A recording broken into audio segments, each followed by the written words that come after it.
로마서 11장 1절로부터 6절까지의 말씀을 함께 읽으시겠습니다. 그러므로 내가 말하노니 하나님이 자기 백성을 버리셨느냐? 그럴 수 없느니라. 나도 이스라엘인이요 아브라함의 씨에서 난 자요 베냐민 지파라. 하나님이 그 미리 아신 자기 백성을 버리지 아니하셨나니 너희가 성경이 엘리야를 가리켜 말한 것을 알지 못하느냐? 그가 이스라엘을 하나님께 고발하되 주여 그들이 주의 선지자들을 죽였으며 주의 제단들을 헐어버렸고 나만 남았는데 내 목숨도 참나이다 하니 그에게 하신 대답이 무엇이냐? 내가 나를 위하여 바알에게 무릎을 꿇지 아니한 사람 7,000명을 남겨두었다 하셨으니 그런즉 이와 같이 지금도 은혜로 택하심을 따라 남은 자가 있느니라. 만일 은혜로 된 것이면 행위로 말미암지 않음이니 그렇지 않으면 은혜가 은혜되지 못하느니라. 아멘. 지난주에 참 우리나라를 떠들썩하게 만든 사건이 있었지 않습니까? 참 그런 묻지마 살인 이런 참 말도 안 되는 일들이 영화에서나 일어나던 그런 일들이 연쇄적으로 지금 막 벌어지고 있습니다. 그래서 또 저희 아는 친구 중에 한 명이 그 지인이 가까운 지인이 그 일을 바로 앞에서 목격을 한 거예요. 서현역에서. 그래서 저희 그 채팅방에 친구들 몇 명이 모인 채팅방에 막 그 사건에 대한 이야기에 대해서 막 대화가 막 오고 갔어요. 그래서 제가 그 채팅방에다가 이 일이 참 우리나라를 사회를 좀 흉흉하게 만들려는 참 조직적인 세력이 움직이는 게 아닌가 그런 생각도 든다. 그러면서 참 나라가 위기인 것 같다 이런 얘기를 제가 던졌습니다. 그랬더니 참 그 말에 대해서 이해를 못하는 거예요. 그래서 우리나라가 위기냐 뭐 이렇게 물어보길래 우리나라가 지금 폼페이오가 다음 전쟁은 대한민국에서 난다는 얘기까지 했다.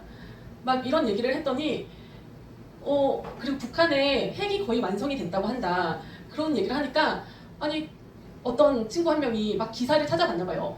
뉴스에 그런 얘기 없던데 기사도 그런 기사 없던데 어디서 들은 거냐. 그래서 제가 너아라 TV 그 채널에 나오는 짧은 그 홍보 영상 있지 않습니까? 한 3, 4분짜리 그거를 보내줬어요. 그래서 몇 분 몇 초 정도의 그 인터뷰 영상이 나온다 봐라 했더니 이 영상에 보니까 관련 그 연관 검색어가 전광훈 목사가 뜬다. 그러면서 이런 거는 그냥 걸러라. 이런 건 보지 말라. 이러는 거예요. 그러면서 전광훈 목사가 관련어로 뜨는데 이런 영상을 뭘 믿냐. 그러면서 완전 그 목사는 또라이다. 막 이런 얘기를 하는 거예요. 그러면서 참 하긴 이제 제적당했으니까 목사도 아니다. 막 이러면서 그런 얘기를 하는 거예요. 그리고 북한의 핵이 뭐 어제 오늘 일이냐. 그러면서 막 너무 그렇게 막 얘기가 달리다 보니까 막 제가 순간 고민을 좀 했어요. 고민을 하다가 그래 내가 얘네들을 이제 안 보는 한이 있어도 할 얘기는 해야겠다 싶어가지고 정강훈 목사님에 대해서 이제 제가 두둔을 했죠. 나는 그분 영상의 설교를 매일매일 듣는데 거의 빠짐없이 매주 듣는데 이분이 그 언론에서 말하는 것처럼 그런 분이 아니다. 사기꾼 정치 이단 목사가 아니다. 이분이 정말 하나님 나라를 위해서 자기를 내던진 분이고 이분이 영적 자산을 많이 가지고 계신 분이고 애국자고 훌륭한 분이다. 그래서 사람이 장단점이 있지만 우리가 취할 건 취하고 버릴 건 버리면 되지 않느냐 이런 글을 막 썼더니 그 뒤로 분위기가 싸해지고 그 채팅방에 더 이상의 대화가 오고 가지 않았습니다. 그러니까 참 이런 일을 보면은 우리나라가 너무 지금 참 좌와 우가 참 극단으로 지금 치닫고 있잖아요. 우리가 몸소 느끼잖아요. 우리가 참 막 10년, 20년 지기 우정인데도 이런 생각의 차이로 인해서 참 대화가 막히고 그 관계가 이제 멀어지고 이럴 정도로 또 가족들 사이에서도 이 이념이 다르면 참 가족들과도 분쟁이 일어나는 지경 아닙니까? 그런데 우리나라가 지금 정전 70주년이래요. 그래서 여기저기서 참 그런 기념을 하고 정전 70주년이다. 그러면서 참 행사도 많이 하고 그러는데 참 전쟁을 지금 잠깐 멈추고 있다는 얘기잖아요. 근데 전쟁을 잠깐 멈춘 상태에서 70년을 간다는 것이 이게 어디 말이나 될 법한 일입니까? 우리 이제 잠깐 멈췄다가 싸우자, 잠깐 멈추자 하고 나서 70년 동안 전쟁이 없었던 거예요. 너무 참 은혜 속에서 평화 속에서 우리가 살아가고 있습니다. 근데 여기에는 참 하나님이 안 계시다면 어떻게 이런 일이 일어날 수가 있겠습니까? 그러면 참 하나님께서 우리나라 대한민국에 어떤 뜻을 갖고 계시길래 도대체 이 나라를 어떻게 쓰시려고 하시길래 참 이 조그마한 나라를 남과 북으로 나누시고 참 극과 극으로 한 나라는 자유시장 경제, 민주주의의 나라로 만드시고 또 예수님을 막 잘 섬기는 그런 나라로 만드시고 또 반쪽은 참 어떻습니까? 공산주의 또 독재 그 체제 하에서 우상을 섬기는 그런 나라로 이렇게 극명하게 대립되는 두 나라로 이렇게 만들어 놓고 70년을 참 이것을 나눠 놓고 이렇게 오고 가지도 못하고 이거를 탁 막아 놓으시고 대치를 시키고 계신단 말이에요. 이게 주님의 손길이 아니겠습니까? 근데 왜 이렇게 하실까? 참 이 조그만 나라를 이걸 보면은 세상 모든 사람들이 다 이거 한눈에 볼 수 있어요. 참 이 하나님을 섬기는 남한이라는 나라가 그 70년 동안 얼마나 발전했는지, 얼마나 우리가 지금 잘 살게 되었습니다. 얼마나 우리가 정말 세계 10위 안에, 지금은 뭐 6위, 7위 얘기가 나오잖아요. 이런 정말 부강한 나라로 이렇게 만들어주시고, 그럼 북한은 어떻습니까? 세상에서 정말 가장 인권이 유린당하고 가장 열악하고 가장 가난한 나라로 저 비참한 모습으로 저렇게 만들어 놓으시지 않았습니까? 세상 모두가 보도록. 그래서 우리나라의 남한에서 88년도에 88 올림픽이 열렸을 때 그 88 올림픽의 여파로 91년도에 구소련이 소비에트 연방이 무너졌다는 얘기가 있더라고요. 그러니까 그만큼 뭐 다른 여러 가지 정세가 뭐 연관이 되어서 영향이 끼쳐져서 소련이 그 분해가 됐겠죠. 해체가 됐겠죠. 근데 거기에 아주 결정적인 영향을 끼친 그 사건이 88 올림픽이었다고 하더라고요. 전 세계 사람들이 본 거예요.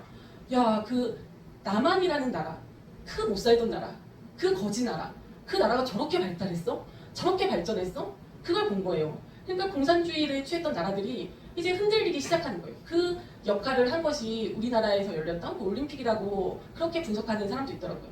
그러니까 참 하나님께서 왜 우리를 이렇게 나눠 놓으시고 또 왜 북한을 또 저렇게 핵무기를 쥐어주시고 저렇게 하나님께서 사실은 한순간에 그냥 그 숨통만 잠깐 막으셔도 참 그 무너지지 않겠습니까? 한순간에 무너뜨릴 수 있으신데도 그거를 저렇게 유지시키시고 계시단 말이에요, 북한을. 그리고 그들에게 핵이라는 무기까지 줘서 강하게 만드신단 말이에요. 근데 우리가 역사를 통해서 하나님께서 악인을 어떻게 사용하시는가를 보면은 그 이유를 조금 짐작해 볼 수 있을 것 같습니다. 이스라엘 역사 속에서 하나님께서 아수르를 북이스라엘을 향한 몽둥이로 사용하셨거든요. 그리고 바벨론 제국을 남유다를 향한 몽둥이로, 회초리로 사용을 하셨습니다. 그러니까 하나님께서 장중에 이 모든 일을 쥐고 계신 거예요. 하나님께서 저 북한을 아직까지도 저렇게 유지시키시는 이유가 있는 겁니다. 이렇게 우리를 분단을 시켜놓으시고 우리를 괴롭게 하시고 이념적으로 대치가 되게 하시고 서로 갈등이 빚어지게 하시고 또 주체 사상을 가진 그 주사파들에 의해서 참 남한의 이 우리 사회를 혼란시키시고 이런 이유가 있는 거예요. 때가 되면은 하나님의 때가 되면은 북한은 정말 한순간에 무너진 나라입니다. 하지만 하나님께서 아직 그들을 사용하시고 계신 거예요. 하나님이 어디에 관심이 있으시겠습니까? 하나님이 참 세상 사람들한테 관심이 있으실까요?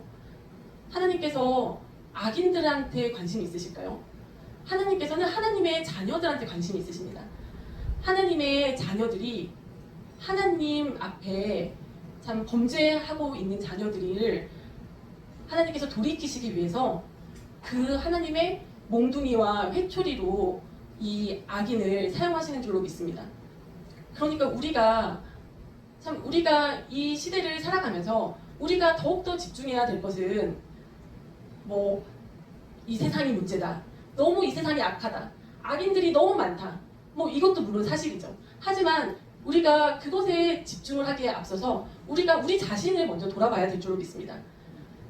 우리가 회초리가 무섭습니까? 아니면 회초리를 들고 계신 하나님이 무섭습니까? 그러면 왜 하나님께서 무엇에 지금 화가 나셨을까? 무엇이 하나님의 마음을 어렵게 해드리고 있는 것일까? 우리 교회 안에, 우리 믿는 자들 안에, 하나님의 자녀들 안에 참 우상 숭배가 없는가? 우리가 하나님을 믿는다고 하지만 하나님을 제대로 알지도 못하고 하나님을 잘 섬기지도 못하고 있지 않은가? 우리가 교회가 너무 세상을 사랑하지 않는가? 우리가 너무 타락하지 않는가? 우리 교회를 먼저 돌아봐야 될 줄로 믿습니다. 저희 집에 회초리가 하나 있습니다. 회초리가 냉장고 위에 하나 올려져 있는데 그 회초리의 용도는 아이들을 막 때리기 위함이 아니고 아이들에게 말을 듣게 하는 그 도구예요. 회유의 도구입니다. 그 아이들이 말을 막 안 들으면은 엄마 그럼 회초리 이제 갖고 온다? 이렇게 말을 함으로써 아이들이 말을 좀 들어요. 이렇게 참 자기 자녀들을 돌이키기 위한 그 도구가 회초리입니다. 근데 만약에 한 집에 뭐 자녀가 여러 명 있다고 해보세요. 여러 명의 자녀가 있어요. 근데 참 대다수의 자녀들이 너무 속을 썩이는 거예요. 부모 말을 안 듣고 너무 나쁜 짓을 하고 너무 속을 썩여요. 그러면 부모 입장에서 회초리를 드는 거예요. 너희 혼난다. 이제 회초리 엄마 들었다. 하고 혼을 내려고 하는데 그 중에서 참 엄마 마음을 잘 이해하고 착한 이제 맏아들이 하나 있는 거예요. 맏형이 있는 거예요. 그래서 그 아들이 어머니 한 번만 용서해주세요. 이번만 용서해주세요. 잘못했어요 어머니. 제가 동생들 잘 타일러볼게요. 잘 구슬려볼게요. 제가 잘 설명할게요 어머니. 한 번만 좀 용서해주세요. 기회를 좀 주세요. 이런 자식이 있는 거예요. 그러면 그 어머니의 마음이 풀어지죠. 그 순간 그 어머니의 마음이 풀어지고 그래 한번 내가 이번은 넘어가 주마. 니네 다시 한번 기회를 줄 테니까 반성하고 뭘 잘못했는지 잘 생각하고 앞으로는 그러지 마라 하고 넘어가 줄 때가 있는 겁니다. 하나님도 마찬가지신 것 같아요. 그러니까 아브라함도 하나님께서 소돔과 고모라를 멸망시키려고 하실 때 자기 조카 롯을 생각을 한 거예요. 그래서 아브라함이 하나님과 너무 친했던 거예요. 하나님과 너무 친하기 때문에 하나님의 그 바짓가리미를 붙들고 하나님 막 50명 의인이 50명 있으면은 좀 봐주시면 안 돼요? 알겠다. 40명만 있어도 좀 봐주시면 안 돼요? 그래 알겠다. 30명만요, 20명만요, 10명만 있다고 하더라도 좀 봐주세요 하나님. 응? 이렇게 아브라함이 하나님한테 매달리지 않습니까? 참 하나님이 멀리 계신 하나님이시라면 참 대주제시오 거룩하시고 전능하신 우리 하나님 이렇게 멀리 계신 하나님을 믿는 사람 입장에서는 아브라함이 버르장머리 없어 보일 수도 있어요. 아니 어떻게 뭐 시장에서 흥정하는 것도 아니고 하나님한테 저렇게 하나님을 가로막고 하나님한테 흥정하듯이 저게 뭐 하는 짓이야? 왜 이렇게 버르장머리가 없어? 이럴 수도 있는 거예요. 하지만 참 하나님 마음을 알았고 하나님이 정말 때리는 게 목적이 아니시잖아요. 돌이키시는 게 목적이시잖아요. 그렇기 때문에 하나님의 마음을 너무 잘 알았던 또 하나님과 너무 친했던 아브라함은 하나님께 그렇게 사정을 할 수 있었던 거예요. 하나님의 정말 바짓가랑이를 붙잡으면서 참 어머니 우리 한 번만 봐주세요. 제가 동생들 잘 얘기할게요. 한 번만 기회를 주세요. 이랬던 그 형처럼. 그래서 오늘 읽으신 이 로마서에 보시면은 바울에게 하나님께서 너가 니네 시대에도 남은 자들이 있다. 하나님께서 모든 시대에 남은 자를 남겨두셨거든요. 모든 시대에 대부분의 인간들은 하나님을 믿지만 이 이스라엘 사람들은 하나님을 아는 사람들이었지 않습니까? 하나님을 알고 하나님께 예배드리고 제사드리고 하나님을 믿는 자들이었지만 하나님을 온전히 섬기지 못했어요. 하나님을 믿으면서도 우상을 겸하여서 섬겼거든요. 바알 신들한테 무릎을 꿇었거든요. 그래서 엘리야에게 하나님께서 하신 말씀이 있어요. 엘리야가 하나님 저만 남았습니다. 저도 죽이려고 합니다. 할 때 너만 남은 거 아니다. 내가 바알한테 무릎 꿇지 않는 7,000명을 남겨뒀다. 이렇게 말씀하셨거든요. 근데 엘리야한테도 말씀하셨고 또 이사야한테도 말씀하셨고 예레미야한테도 말씀하셨고 이렇게 하나님께서 모든 시대마다 남은 자들을 남겨놓으셨어요. 대부분의 사람들은 참 우상을 섬기고 하나님을 경외하지 않지만 소수의 하나님의 자녀들은 아주 적은 하나님의 자녀들은 하나님만을 섬기는 자들을 남겨놓으신 거예요. 그러시면서 바울아 너도 니네 시대에 너도 남은 자다. 그리고 너 주변에 내가 또 남은 자들을 남겨놨다. 라고 바울에게 위로의 말씀을 해주시거든요. 우리 시대도 어떻습니까? 우리 시대도 남은 자가 있는 겁니다. 그래서 하나님께서 누구를 보고 참으시겠어요? 하나님께서 누구를 보고 또 기회를 한번 더 주시겠습니까? 그래서 이 남은 자들이 참 오늘 말씀의 제목처럼 거룩한 방파제의 역할을 하는 거예요. 정말 쓰나미가 뭘 밀어 닥치려고 할 때 참 방파제의 역할을 할 수 있는 그 자들이 이 남은 자들입니다. 근데 하나님께서 이것도 다 하나님의 계획하시는 것 같아요. 하나님의 은혜로 남겨놓으셨다고 하셨잖아요. 이것이 그 사람들이 잘나서 뭐 바울이 뛰어나서 엘리야가 아주 막 노력을 해서 그들이 남은 자가 된 것이 아니라는 겁니다. 왜냐면 하나님께서 공의로우신 하나님께서 참 악인들을 심판하시려고 치면 우리 전 인류는 이미 오래전에 몇천 년 전에 다 멸망당했을 거예요. 근데 하나님께서는 그걸 원하시는 게 아니에요. 그렇기 때문에 그 남은 자들, 그루터기들을 은혜로 하나님께서 은혜로 그들에게 은혜를 주셔서 그들이 우상을 섬기지 않게 하시고 하나님만 섬기도록 이끌어 주시는 거예요. 그래서 그 남은 자들을 참 그 하나님께서 스스로 그 변명거리를 만드시는 것 같아요. 그 하나님께서 이 전 인류를 멸망시키시지 않을 구실을 만드시는 거죠. 이 남은 자들 때문에 내가 참는다. 이 남은 자들 때문에 내가 한 번 봐준다. 한 번 더 너희한테 기회를 준다. 그리고 너희에게 징계가 있어도 그래도 회복시킨다. 내가 남은 자들 남겨놨기 때문에 그들 때문에 내가 너희를 다시 싸매시고 다시 회복시켜 주시겠다. 라고 하시는 겁니다. 그러면 우리가 참 지금 이 시대에 참 우리가 갈림길에 서 있는 것 같아요. 지금 현재 이 시점이 참 하나님께서 우리나라를 그 마지막 때의 제사장의 나라로 쓰신다는 그런 얘기는 우리가 많이 들었지 않습니까? 그런데 참 우리가 이 하나님께서 70년의 그 시간 동안 참 우리를 너무나 축복을 주셔서 우리가 너무 이렇게 참 부유해지고 참 강해지고 잘나지고 참 이렇게 발전을 했는데 또 한편으로는 우리가 너무 교만해진 거예요. 참 북한 땅에서는 그 순교자의 피가 흐르는 그 70년 시간 동안에 이 남한에서는 그 북한 땅에서 흘려진 그 피 덕분에 우리는 이렇게 잘 먹고 잘 살게 된 거예요. 근데 우리가 마치 이것이 우리가 잘나져 있냐 지금 너무나 교만해져 있고 또 참 우리가 너무 교회의 그 성장에 교회의 그 크기를 키우는데 너무 집중했지 않습니까? 그래서 세계에서 제일 큰 교회들이 뭐 우리나라에 몇 개가 다 몰려있다고 하고 막 우리나라의 기독교 인구도 많아지고 참 또 많은 일들을 하는 그런 나라가 됐기도 하지만 한편으로는 우리가 너무 지금 교만해져 있는 거예요. 너무 타락해져 있는 거예요. 교회가 너무 부패한 거예요.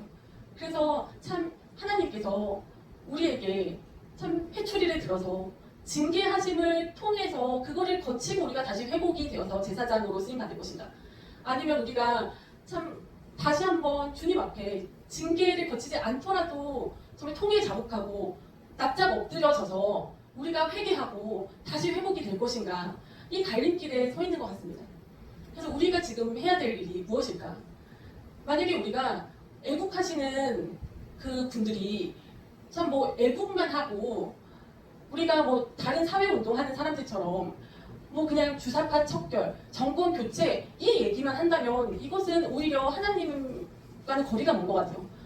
하나님의 오히려 하나님을 안 보이게 회방하는 거일 수도 있어요. 다른 거에 사람들의 시선을 막 돌리는 거일 수도 있어요.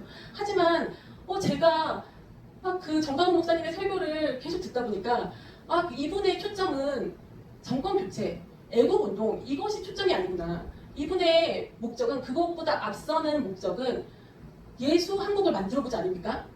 복음 통일을 해보자 이거 아닙니까? 그래서 성령 운동을 하잖아요. 그 애국 집회만 하는 것이 아니라 사람이 변해야 되는구나. 우리 교회가 회개해야 되는구나. 교회가 바뀌어야 되는구나. 우리 믿는 자들이 하나님의 자녀들이 되돌아와야 돌이켜야 되는구나. 이거를 아시고 이분이 성령 운동을 하시나요? 왜냐하면 사람을 바꿀 수 있는 게 뭐밖에 없습니까? 사람이 어떻게 바뀝니까? 성령 받는 수밖에 없거든요. 그렇기 때문에 성령 집회를 계속 전국적으로 하고 다니시는 것 같더라고요. 그러니까 우리가 남은 자가 되기를 소망해야 되도록 믿습니다. 이것이 뭐 내가 잘나서도 아니고 내가 뭐 노력해서 될 것도 아니지만 하나님 앞에 은혜를 구해가지고 우리가 참 남은 자 반열에 들어갈 수 있도록 참 하나님 앞에 소망을 두고 기도했으면 좋겠습니다. 그리고 우리가 남은 자라면 또 거기에 들어가기를 희망한다면 우리가 해야 될 것이 무엇일까? 먼저 나부터가 참 바뀌어야 되고 나부터가 성령 충만해야 되고 또 이것을 먼저 나부터 성령 충만한 후에 내 옆에 있는 사람들한테 전해야 되지 않습니까? 내 옆에 있는 사람들을 깨우고 그리고 우리가 지금 시대가 너무 좋잖아요. 진짜 집안에서 손가락 하나만으로도 선교를 할 수가 있습니다. 그러니까 정말 이 선교를 정말 하는 거죠. 손가락 선교라도 하는 거죠. 그리고 또 헌금도 드리고 물질로도 내가 작은 힘이지만 내가 보탤 수 있어야 하고 우리 모두가 이런 복된 자들이 다 되었으면 좋겠습니다.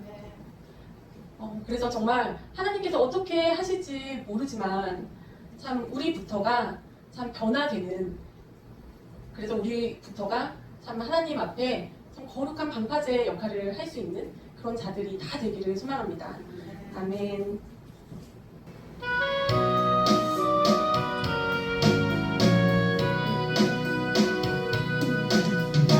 모든 현실을 주여 기억하시고 바른 길로 인도하소서.